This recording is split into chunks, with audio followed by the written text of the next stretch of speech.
Hello friend, नमस्ते, प्रणाम। आज मैं आप लोग के बीच बहुत ही प्यारा सा सुहाग गीत लेके आई हूँ। गीत पसंद आए तो चैनल को सब्सक्राइब करना और ज़्यादा से ज़्यादा शेयर करना।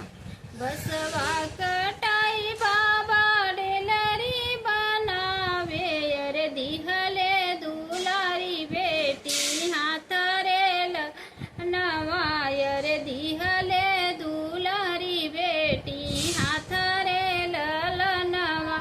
फूलवा के तोड़ी बेटी गईले मंदिर वायर, गौरी पूजन भये देर रे ललन वायर, गौरी जन भये देर रे ललनवा।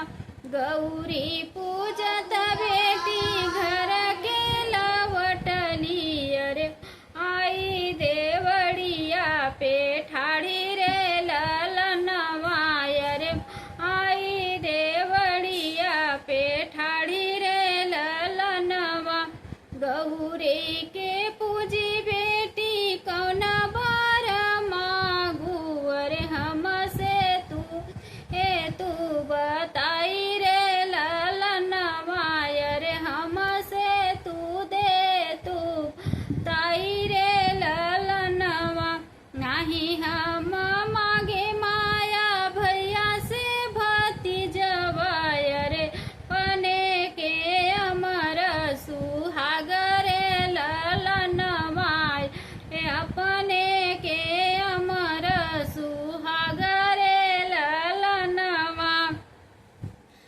बसवा कटाई चाचा डेलरी बनावे, अरे दिहले दुलारी बेटी हाथ रे ललनवा, अरे दिहले दुलारी बेटी हाथ रे ललनवा। फूलवा के तोड़ी बेटी गईली मंदिर वायर, पूरी पूजत भये देर रे ललनवा, अरे गौरी पूजत भये देर रे ललनवा।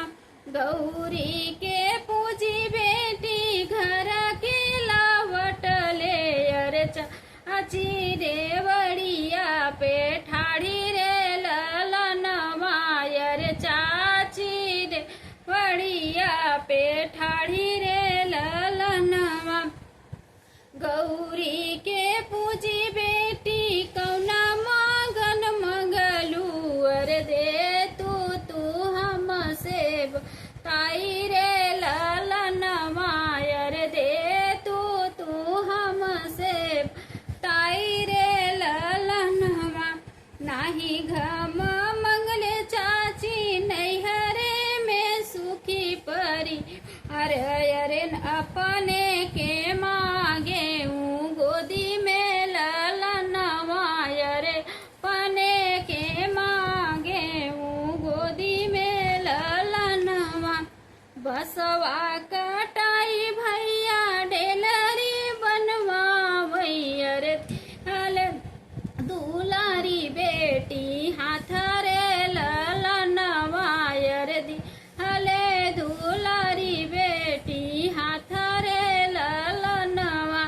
फूलवा के तोड़ी बेटी चलिनी मंदिर वायर, गौरी पूज भये देर रे ललनवा, अरे गौरी पूजत भय देर रे ललनवा। गौरी के पूजी बहिनी घर के लावटली, अरे भाभी देवड़िया पे ठाड़ी रे ललनवा, अरे भाभी देवड़िया पे ठाड़ी रे ललनवा। गोदी के पूजी ननदी कौना बारम मांग्यू, अरे दे तू हमसे बताई रे ललनवा, अरे दे तू हमसे बताई रे ललनवा। नैहर में घर सुखी संपत्ति, अरे ससुर में लहुरा देवर वारे ललनवा। नैहर में मांगे